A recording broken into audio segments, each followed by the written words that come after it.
Welcome to course 3.8 Digital Marketing for Managers. This course is made for you if you're a marketing or a brand manager looking to better understand the digital sphere and know how to leverage digital channels in the best interest of your brand.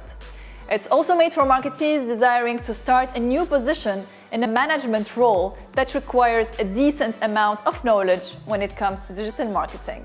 It is also made for business managers interested to discover how quantifiable digital activations can be. With this course, you will understand what digital marketing really is and how to leverage it to achieve successful metrics.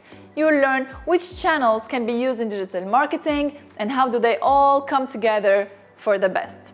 You will also know what dependencies are between these channels, how to prioritize your choice of channels in digital marketing, based on your goals, but also based on your budgets and KPIs. Understand how to allocate budgets across channels, markets, devices, languages, and audience targeting. Know how to track the efficiency of your digital activations and be able to assess whether the team in place is trustworthy to manage your budgets. Level up your expertise, take your knowledge to the next level, get your course now.